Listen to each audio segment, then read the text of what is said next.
Now I'm really excited to welcome back one of my earliest guests here at the Odds Breakers and my partner in crime over at Better Odds Sports Betting and Sports Wagering, Mr. Kyle Hunter from huntersportspicks.com and betus.com. You can follow him on Twitter at Kyle Hunter Picks. Kyle, what a start to the basketball season, my man.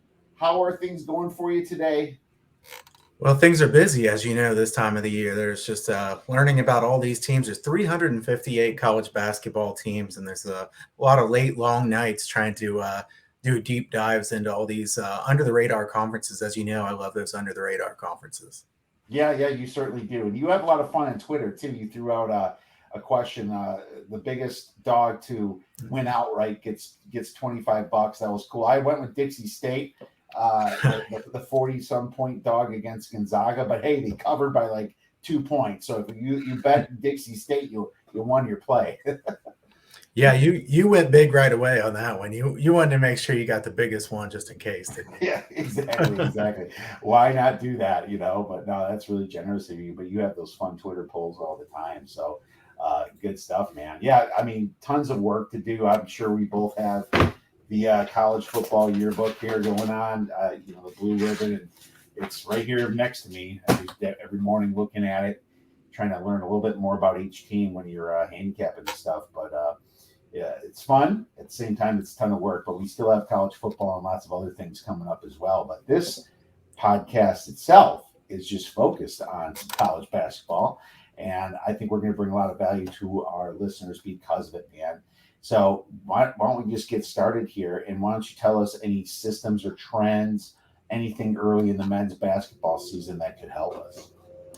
Sure. Yeah, I think we can kind of consider this like an early season primer for college basketball, right? So for listeners, hopefully you can gain some knowledge out of this that helps you as you bet here at the beginning of the season. I know a lot of people don't have enough time to really handicap college basketball at the beginning of the season, but there can be some edges to be had.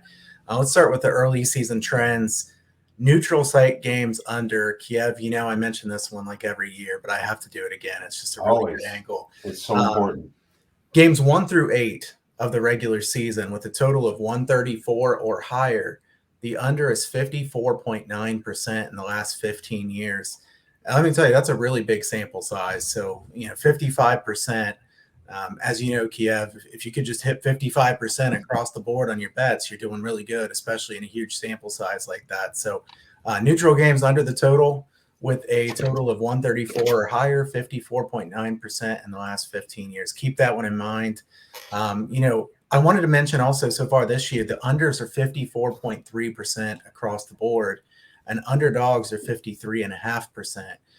We usually see that kind of correlation, right? So unders and underdogs make sense to be together, favorites and the over. Let's see if that corrects itself over time, but there are a lot of neutral site games coming up here in the next week or two. So I wouldn't be surprised to see the under keep doing well here for a little while in college basketball. Yeah, me too. I think that, the under has been kicking butt, and it's weird. Last year it started over, and it was a COVID years, but there's just a lot of haphazard play. I don't think the teams practiced as much, and a lot of their defense suffered, and some of the just dribble drive type teams and the pick and roll teams were scoring a lot. But it's different this year because they got the practice all summer long and probably even throughout some of the spring with their teammates, which is a huge difference, Kyle. Yeah, absolutely. And Kiev, I've got some early season coaches to back and early season coaches to fade. This is games 1 through 8 of the regular season. Again, I kind of consider it, if you're taking a fourth of the season, 30 some games. So games 1 through 8 is the early season period to me. I think this is important because you do kind of have to handicap it by section in college basketball, because some coaches are known to be fast starters. Some coaches are known to be really good in March. Izzo is really known as a late season type coach. And then, there's some other guys on the list here that I'm going to give that are early season coaches that haven't been very good in the month of March. Let's start with Rick Barnes. As you know, Adam Burke and I used to love to kick around Rick Barnes. Texas and then Tennessee. Barnes always has these really talented teams, and they start out really good. And in games 1 through 8, 78 and 51 against the spread is Rick Barnes. So this is the time of the year that you want to bet on Rick Barnes if you're going to bet on his Yeah. games, because Rick Barnes has been very good this time of the year. Once you get later in the season, not very good for Rick Barnes, but games 1 through 8, very good. Now, I think the next two guys are pretty good coaches in general, but still they fit the early season coaches to back. Chris Holtman, 43 and 22 against the spread in games 1 through 8. So Ohio State has covered the spread pretty good in the beginning of the season. And then Jay Wright, 72 and 51 against the spread, which I consider Jay Wright one of the best coaches in general. So not a guy that I'd want to fade later in the season, just somebody who's had a lot of really early season success against the spread. I want to switch it over and talk about the other side of things too, Kiev. Let's talk about some of the coaches that have been really good fades early in the season. Wayne Tinkle at Oregon State. They made that huge run last year, right? I mean, I don't know who could have seen that coming. I know I didn't expect that. But he is 50 and 70 against the spread in games 1 through 8. So he has not been good at the beginning of the season, and he has been good late in the year. I don't have the number in front of me, but I know he's been good to back late in the season. And now, I have to give you a couple under the radar ones. Nick McDevitt, he's the coach at Middle Tennessee State. Really, really bad against the spread. 10 and 28 against the spread in games 1 through 8 of the season. So I don't believe he's done that great at the end of the season either. But at the beginning of the season, he has been a straight fade. Something to keep an eye on here from Middle Tennessee State early in the season. And then finally, Travis DeCure at Montana. 19, 37, and 1 against the spread. So almost double, the losses as wins against the spread. So there's a few guys that you want to look to either back or fade their teams early in the season. And I do think this matters a lot because we've kind of talked about before that coaching in college basketball and college football is really important. I think in the pro sports, it's less important. But I can't think of a sport where I think having a good coach is more important than college basketball. I mean, it's vital to have a really good coach. And these guys get the entire off season to get ready here. So how have they been spending their off season?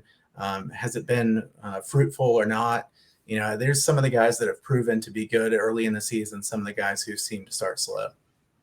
Yeah, 100%. Oh, I can't believe Oregon State lost 2 games this year to Iowa State and one in Tulsa. Teams not even in the top 100 in KenPom, and they waited to the Elite 8 last year, against Houston and lost. But geez, I mean, they only lost 2 guards of their starting, so that's just so interesting to me that you pointed out Oregon State. Holy cow, it's almost like their coach Tinkle's on summer vacation or something. So, But I mean, the great stuff that's important, because not only does these trends make sense to bet on a team, but it keeps you off some bets, doesn't it? Yeah, absolutely. And that's important this time of the year too, Kiev, definitely is. You do want to be selective this time of the year. I think that there are good opportunities, but I see some of these people just wanting to go bet the board early in the season, even though they don't really know the teams yet. And sometimes it's good to stay off that game that there's some uneasiness about, rather than trying to push your luck here, because there are plenty of games in college basketball. You're going to have tons of opportunities. So we don't have to just fire away constantly at the beginning of the season. 100%. Great stuff there, man. Let's get into something that you were a little bit more specialized in then. Pace, baby. Pace, change of pace. This is like the only opportunity you're really going to get to make some money on this until conference play, because KenPom, Torvik, they pick it up so fast, and the lines are really built around them. But in some cases, early, you're still going to get a couple weeks of value here for some of these pace changes. Now, Kyle, I know you know more than me, so I'm going to give you 2 first, okay? Because I'm sure you have these 2. But number 1 is Penn State with Micah Shrewsbury there. Obviously, with this coaching change, Shrewsbury has played a little. He's assistant coach at Purdue before, and Purdue is a methodical team under Matt Painter. So they're playing a lot slower. And I already hit their first game under here, and I believe their second game, they got their butts beat against UMass, but it still went under, right? So I plan on continuing to look towards the under in Penn State games. And number two, Oklahoma's got Porter Moser now. That is a massive coaching upgrade for Oklahoma. Now, what I will say is Loyola used to burn some people just by almost hitting the over themselves, but they're also playing against some weak competition. What I see happening with Porter Moser, and he's obviously has a great defense and a little bit slower play, is that they're in obviously the Big 12, so they're going to be playing against better talent. So I expect them even slowing it down even more until he knows his players can score enough on offense to not worry about it as much, Kyle. Is that fair to say? Kiev, I'm a bit surprised at how quick his team has played in the first couple games here. They've slowed down the opponent on defense, but on offense, their average possession length is only 15.6 seconds, which is 65th quickest in the country. It does surprise me, and I would tend to think that will gradually slow down. I kind of hope that Oklahoma has some really high scoring games early in the season, because we could get one of those opportunities too to start betting the unders once they get up against better competition, because they've played Northwestern State and UTSA so far this year. Not exactly. That's what I attributed it to. And I noticed that too, ranking 65th in possession length. It's like, why is that? But, you look at adjusted tempo, it's still 304, because they play such good defense. And early in the season, the players get a little excited. Now they're going to have to play East Carolina. That's a little bit better. They're going to have to show a little bit more defense. But after the Houston Baptist game, they're going to get UCF, which is a slower team. They're going to get Florida, which is a good team. They're going to get Butler, and they're going to get Arkansas, all top 63 in KenPom. That's the games that I'm looking to hit the over on, or the under on. Yeah, I'm hoping the East Carolina and Houston Baptist games are high, so that maybe we can come back on under in some of those big games after that, because it appears so far, Oklahoma's been willing to run up the score. They put up 96 points against UTSA, but then they're going to play some teams that they couldn't run up the score against. So I think they might revert back to Moser's style in games like that. So I think this is a potential for a longer term look for some unders. All right, for sure. So who else do you have for pace changes? Well, a lot of these are under the radar. I love the under the radar ones. Charleston, I wish we could have talked about this before last night when they played North Carolina, but Pat Kelsey brings a massive change of pace with him from Winthrop. Charleston was 345th in overall pace last year. They're first so far this year. So you won't get a more drastic pace change, the 345th to first. I continue to think that Charleston will play really quickly. I don't know how much value there is going to be on this one now, Kiev, because they've had so many really high scoring games early in the season. And as you said, with KenPom basically setting the market, KenPom has some very high totals on their games upcoming. So I think it's a big pace change, but I'm not sure what kind of value there will be on this one. Yeah, I think that people are going to look at Oklahoma State's defense ranking 10th, and maybe that'll bring some under money in. Yet they won't understand that Charleston is so bad at defense that Oklahoma State team total might be the play on the over. So you can always go that way, Oklahoma State team total. Yeah, I think that's fair. That could be a good look as well. I think is that game on a neutral? I'm not looking at the. It's away. It's it's actually at Oklahoma State. Yeah. Okay. Yeah, I like to stay away from the neutral ones. That's why I was bringing that one up. But I think that could be a good look, and I think that Charleston in general probably is going to be a fairly good team to back against the spread. I think Kelsey's a really good coach. Let's go way under the radar for the next one, Kiev. McNeese State. John Aiken is their new head coach. 16th in overall tempo so far this year. They were 156th in overall tempo last year. I do want to note that they have had quote unquote better defense so far this season. It's hard not to be better than they were last year. They were 353rd last year in adjusted defensive efficiency. So let's see if that defense continues to stay better. But, if they're going to play that fast with the league that they play in, I think McNeese State could get in some really high scoring games this season. So this could be an under the radar one to keep an eye on. Well, that's a very under the radar team. And just want to mention, I'm taking notes here. And for you listeners or viewers out there, you best be taking notes too, because Kyle takes a long time to do this work that he's giving away for free. Seconds it's going to take you to write this down.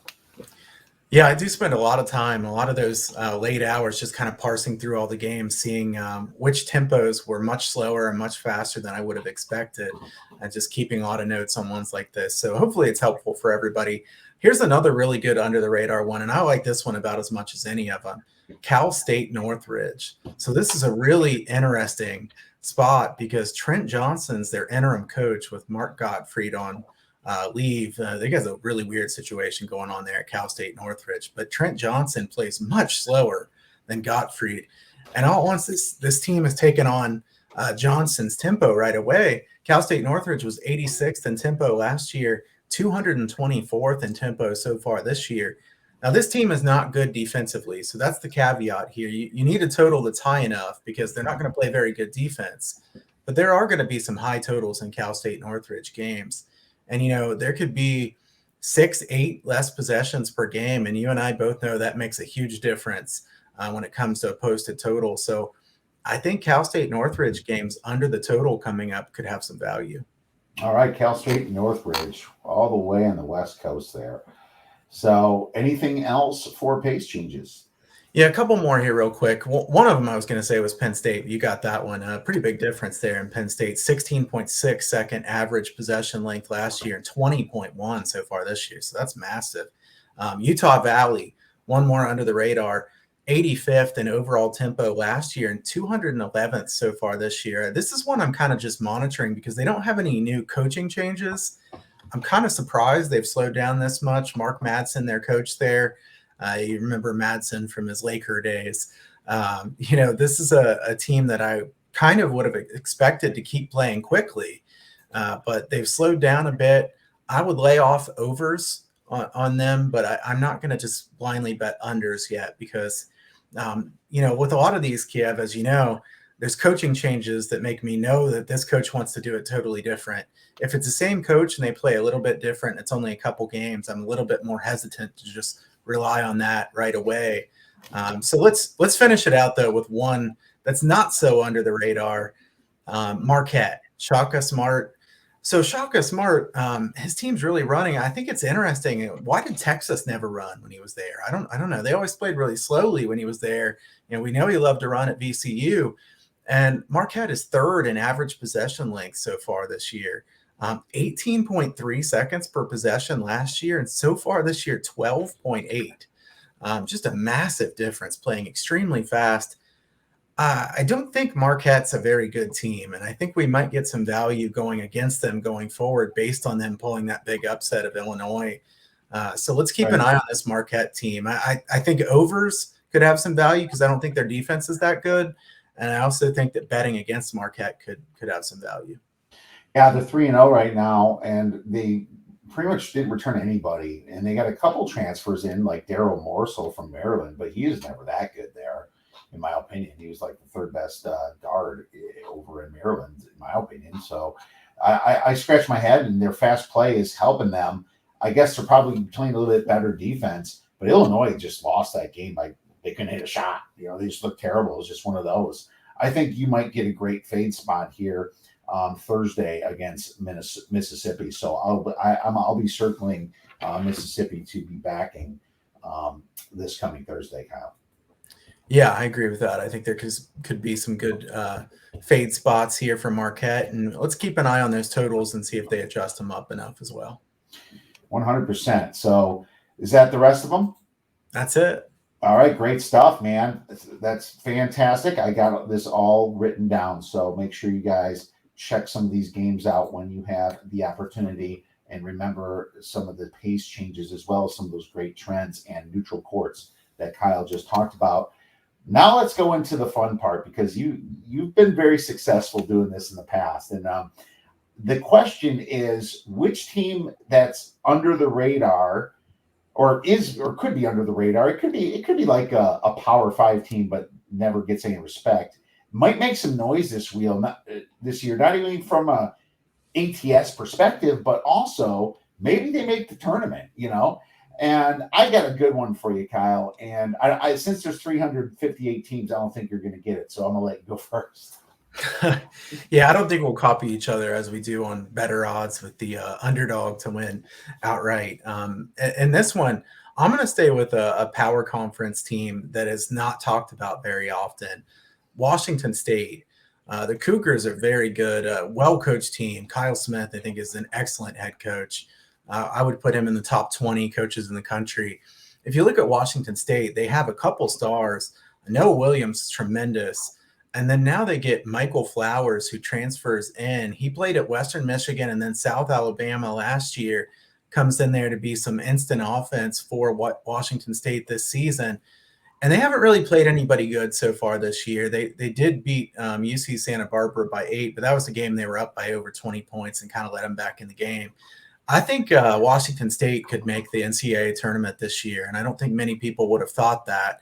The Pac-12 did get some respect after the run they made at the end of last year, right? And Kiev, if I remember right, you kind of talked about how the Pac-12 might be a bit better than some people thought. And at first, I kind of thought you were crazy for that, just because the Pac-12 had been bad for so long. I don't think the Pac-12 is as good as what they looked in the NCAA tournament last year, but they're better than they have been in recent seasons. I think Washington State is a really well-coached team, a team that is going to be very efficient on offense, very good rebounding team that's going to get to the line a lot. Tyrell Roberts, a good transfer there as well. They just got a lot of guys that I think are going to be very high-quality players and a team that's really well coached. So I think Washington State could both be a good moneymaker against the spread and a team that could make the NCAA tournament. Great one, man. I remember Bonton over there got a ton of possessions, and I almost felt like if he wasn't hitting, they would lose because they would just stand around. Now they're playing more as a team under Coach Kyle Smith there, and I think that's important. Sometimes when you even lose a great player, you get more of a team player in, and then the rest of the people grew up a little bit and they shine. So you might get some of that. And yeah, I did say something good about the Pac-12 last year, but I probably should have bet more of their games because I think I did fade a couple of, like Oregon State might have been one of my worst bets throughout the NCAA tournament, right? I mean, you kept expecting them to lose, and then it took forever. But very good stuff with Washington State. I'm going to go way under the radar here for this one, and I'm going to go with Chattanooga. Kyle. So out the Southern Conference there, they were 18-8 last year. And what was funny about them is they're kind of a very sneaky team to bet against some of the good teams. Well, this year they started out great. They beat Loyola Marymount away, which is a top 78 KenPom team, and then they beat UNC Asheville by 30 points. And then, obviously they had the in-state rival Tennessee Tech. They covered that spread, but, not a huge win there. They have VCU on deck. I think that they're going to be real good. They returned 4 starters. Lamont Paris is doing really good. And if you look in the conference in the Southland, teams like Mercer and Sanford, Wofford, they don't return as many guys as Chattanooga does. I think they could win their conference tournament, and they're going to be a sneaky ATS team, Kyle. Yeah, I like this one. Wasn't Lamont Paris a Wisconsin assistant coach at one point? I think that was a long time ago. Yeah, I think he was under Bo Ryan at one point there. Yeah, he was. I'm looking this up as we talk. So he was associate head coach there at Wisconsin. Well, not just there. Tanner Bronson. He was almost like our mascot back in like the Bo Ryan late 2000s, early maybe like 2011, 2012. Actually, that was before that. It was around 2008 or 9. But he was terrible. But he's an assistant coach right there. So, yeah, Lamont Paris, that makes total sense.